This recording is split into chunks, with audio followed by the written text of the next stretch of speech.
नमस्कार, मैं हूँ श्वेता और आप देख रहे हैं BS लाइव न्यूज़ चैनल। चलिए देखते हैं आज की ताज़ा खबर। करती है सबका साथ सबका विकास, लेकिन यूजीसी कानून लाके जिसने दिखा दिया है, मतलब हिंदुओं को बंटवारे की तरफ ले गए, हिंदू विभाजित होने के कगार पे है। इसलिए ये बहुत गलत कानून है और इसका जो है खामियाजा समाज के लिए बहुत बुरा होगा। तो हम यही चाहते हैं कि इसको मोदी सरकार इस कानून को वापस ले। हमारे गोला तहसील से रजनी सिन्हा जी मौजूद हैं, तो मैं चाहता हूं इस मातृशक्ति के मुखार बिंदु से कुछ ऐसे ओजपूर्ण वचन जिसके माध्यम से हमारे सवर्ण समाज को एक नई चेतना और एक नई दिशा मिले। तो जो स्थिति है यहाँ पर, ये हम ही लोगों की कमी है। लोग आरक्षण का भी करते रहे, आए अम्बेडकर ने केवल 10 साल के लिए किया था, लेकिन उसके बाद सरकारें बढ़ाती गई और हम लोग चुपचाप बैठे रहे। ये उसी बैठने का नतीजा है जो आज ये हमारे सामने स्थिति आ रही है। लोग संविधान की बातें करते हैं, लेकिन वो नहीं देखते कि आगे उसमें क्या नुकसान हो रहा है। हमारा सवर्ण समाज सबको लेकर के चलने की आदत के कारण आज ये भुगत रहा है। तो हम चाहते हैं कि हमारे समाज के लोग जागरूक हों और अपने अधिकारों को समझें। हम हर चीज में अग्रणी रहे हैं और अग्रणी रहेंगे और हम सबका साथ लेकर के चलते हैं। उसका आज नतीजा है कि आज हमारे ऊपर ही थोपा जा रहा है, हमारे ही बच्चों को नुकसान किया जा रहा है। आज की स्थिति है कि हमें किसी से दबना नहीं है, हमें अपना अधिकार लेना है, पुराना वर्चस्व हमें दिखाना है और ये हम लेके रहेंगे। जय हिंद, जय भारत माता की जय। को दिया है, समस्त विश्व को दिया है। हमने ही आर्यभट्ट को दिया, वराह मिहिर को दिया, भास्कराचार्य को दिया, रामानुज को दिया। आज के परिपक्ष में देखें शुभ्रांशु शुक्ला को दिया, जिन्होंने विश्व में भारत का डंका बजाया है। हमने ही विश्व को गिनती सिखाई है, हमने ही पाई और दशमलव का ज्ञान दिया है। हमारी संख्या कम हो सकती है, लेकिन हमारी बुद्धि उस महासागर से भी ज्यादा है, जिसके ऊपर हमने दुनिया को ज्ञान दिया है। हम तब भी गुरु थे, हम आज भी गुरु हैं और भविष्य में भी गुरु ही रहेंगे। विद्वानों की संख्या हमेशा ही कम रही है। प्राचीन काल में भी ऋषियों की संख्या कम ही थी, आतपचारियों की संख्या ज्यादा थी, असुरों की संख्या ज्यादा थी। भेड़ कभी शासन, भेड़ों पर शासन होता है, शेर जंगल में एक ही होता है। हम लोगों की संख्या तब भी कम थी, आज भी कम है और भविष्य में भी कम रहेगी। लेकिन हम प्रबुद्ध समाज के लोग हमेशा ही रहे हैं और रहेंगे। इसलिए हमें कोई संख्या से कम ना आके हमारी बुद्धि से लोहा ले तो हम उस समाज से टक्कर ले सकते हैं, अन्यथा हमारी टक्कर। आज मैं देख रहा हूँ 3 दिन कितनी हुंकार उन्होंने भरी कि आज दूसरे दिन ही माननीय उच्चतम न्यायालय का निर्णय आ गया। और मैं तो ये कहता हूँ, एक तरफ लोग कहते हैं कटोगे तो कटोगे, और आज हिंदू समाज को ही बांटने का काम इन्होंने जो किया है बहुत ही कुत्सित प्रयास है। क्योंकि चैम्बर में बैठकर नीति बनाने वाले लोग आज अगर मेरी आवाज को सुन रहे हो कि जो हम सवर्ण समाज के लोगों के वोट लेकर हमको ठगने का काम किया, तो आने वाले समय में यही सवर्ण समाज आपको सबक सिखाएगा। ये स्थगित जरूर हुआ है, लेकिन आंदोलन हमारा खत्म नहीं हुआ है। जैसा कि पीयूष शुक्ला जी, मैं अभी दोपहर में अपना हस्ताक्षर अभियान के तहत आया था, राजेश गुप्ता के नाम पे हस्ताक्षर है। उस समय ज्यादा लोग नहीं थे, मैंने यहाँ के लोगों को मैं बता के भी गया था कि राजेश गुप्ता जी आए हैं।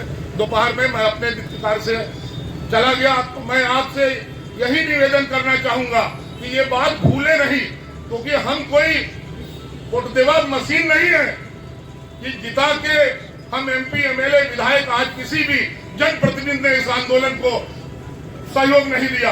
तो ये चीज हमें भूलना नहीं है। धन्यवाद। मित्रों, चूंकि समय कम है और हमारे अग्रजों का आदेश हो चुका है, हमने आपसे जैसा वादा किया था उत्सव की बात करेंगे, लेकिन इसका समापन की घोषणा से पूर्व कुछ मैं आगाज करके यहाँ पर समापन करने से पूर्व कुछ बातें आपके मध्य में रखना चाहता हूँ और बड़े मुख्य पहलू आपके मध्य में साझा करना चाहता हूँ। ध्यान फरमाइएगा और आपका ध्यान आकर्षित करना चाहता हूँ। देखिए मित्रों, ये जो हमारा अनशन चल रहा है ये 3 दिवसीय था। अब चूंकि आज माननीय सर्वोच्च न्यायालय का आदेश आ आ चुका है और उसके तहत स्टे ऑर्डर है, और स्टे ऑर्डर के तहत यह मानना होगी उस न्यायाधीश की जो हमारा CJI है, चीफ जस्टिस ऑफ इंडिया। हम शिक्षित हैं, हम उस शिक्षित कुल से आते हैं, हम उस शिक्षित वर्ग से आते हैं जो जानता है मान और सम्मान करना, और हम देना भी जानते हैं सम्मान, और हम सम्मान लेना भी जानते हैं। हम उन तमाम लोगों को इस मंच के माध्यम से चेताना चाहते हैं, उन तमाम ऐसे विपक्षी नेताओं को चेताना चाहते हैं कि वो ना खुश हो जाए क्योंकि रोटियां वो सेकेंगे। यार हमने देख लिया है विगत एक दिवस से एक भी विपक्ष का नेता इस मंच पर नहीं आया।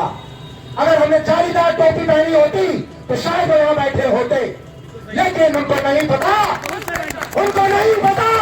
डॉक्टर पीयूष शुक्ला इस मंच से कहता है उस जालीदार टोपी के पीछे भी कहीं ना कहीं कोई खान है और कोई पठान है जिसके ऊपर हमें आज अभिमान है, क्योंकि वो सामान्य वर्ग से आता है। मैं बताना चाहता हूं मुसलमान भी कहीं ना कहीं जनरल क्लास से ताल्लुक रखता है। मोदी जी ने कहा सबका साथ सबका विकास, लेकिन उसके पीछे छुपा हुआ था कहीं विनाश। मोदी जी ने जिस प्रकार से छोटी काशी में, चाहे वो किसी भी समाज से हो, सवर्ण से हो, या वो अनारक्षित हो या पिछड़े वर्ग से हो, उस बेचारे समाज को आरक्षण मिलना चाहिए क्योंकि वो निर्धन है, उसके पास पैसे की कमी है, वो पढ़ नहीं सकता है। ऐसे लोगों के समाज को आरक्षण देना चाहिए। हम ये बात कहते हैं तो हम बुरे हो जाते हैं। अरे ऐसा क्यों और कब तक चलेगा? हम केंद्र सरकार को बस यही बताना चाहते हैं इस मंच के माध्यम से कि ये जो गोला नगर है देवादिदेव शिवदेव की नगरी है और यहीं से यलगार हो चुकी है, और आज हम जश्न करेंगे। जश्न इस बात का नहीं करेंगे हमारी जीत हुई है मित्रों, जश्न इस बात का करेंगे कि केंद्र सरकार के गाल पर एक जबरदस्त तमाचा पड़ा है सर्वोच्च न्यायालय का। जश्न इस बात का करेंगे कि ऐसे लोग खामोश हो गए हैं जिन लोगों ने 2-4 दिन से अति ज्योत रखी थी, लेकिन अब अगर उन्होंने अति ज्योति ना, उनके स्क्रीनशॉट्स लूंगा और अपने पैसे पर मैं उनके ऊपर रिट डालूंगा। सुप्रीम कोर्ट के चीफ जस्टिस को मैं बनाऊंगा पार्टी, और उनको कहूंगा कि आप जो है इसमें प्रत्यक्ष रूप से आइए, क्योंकि आपके इस स्टेटमेंट के ऊपर ये काउंटर स्टेटमेंट है, समाज का सौहार्द बिगाड़ने का प्रयास किया गया है। मैं उनको चेताना चाहता हूं, हमारे गोला नगर के अंदर भी कुछ ऐसे सिंडिकेट चल रहे हैं जो हमारे सौहार्द को बिगाड़ने का काम कर रहे हैं। और मैं पुनः कहता हूं, मैं सनातनी हूं, सनातनियों के लिए जीता हूं, आज से अंत तक जीऊंगा। हरि में जन को देखता हूं, वो मेरे लिए हरिजन है, और मैं ओबीसी में अपने गुरु को देखता हूं। मैं अनिल कुमार वर्मा का चेला हूं, आंधे ने तूफानों से कहला हूं, लेकिन कुछ ऐसे लोग इन समुदायों से आते हैं, पूरे समुदाय को बदनाम करने का प्रयास करते हैं, लेकिन मैं नहीं मानता कि प्रत्येक पूरा समुदाय बदनाम हो सकता है। हमारे सुरजनलाल वर्मा जी, मैं नगर कीर्तन करने गया लामा नगर, बेचारे को इतने बुजुर्ग हैं, सीनियर सिटीजन हैं, वो मेरे साथ कंधे से कंधा मिलाकर घर घर मुझे लेकर गए, दादा की भूमिका निभाई, पिता की भूमिका निभाई, अग्रज की भूमिका निभाई, मेरी ससुराल है एक ससुर की भूमिका निभाई। मैं उनको प्रणाम करता हूँ, कोटिशा नमन करता हूँ, लेकिन ऐसे लोगों को इस मंच के माध्यम से चेताना चाहता हूँ, वो खबरदार हो जाए, अगर वो गुरु है तो खामोश हो जाए। और प्रत्येक सवर्ण वर्ग के विद्यार्थी से कहता हूँ, ऐसे गुरुओं को चिन्हित कर लो, इनके पास आपको कभी पढ़ने जाना नहीं है। नहीं मत में एक हमारे पूर्व सैनिक के त्रिवेदी, आपने सारा कुछ कवर कर दिया, मुझे सिर्फ समापन की घोषणा के लिए बुलाया गया है, लेकिन मैं 1-2 बातें कहूंगा। एक तो ये है कि जब पहले एक बार SC/ST का ये उच्चतम न्यायालय ने इसको भी अवैध घोषित कर दिया था, फिर भी इस सरकार ने कैबिनेट के माध्यम से इसको फिर से लागू कर दिया। अभी ये हमारा जो है ये समय समाप्त नहीं हुआ, हमारी जीत नहीं हुई है। हमें अभी भी शंका है कि ये सरकार जो है दोबारा कहीं कैबिनेट में ला करके इसको फिर से पास न कर देना। इसलिए इस माहौल को गर्म रखना है, हमें बराबर इसको अपने हिसाब से जाएगा।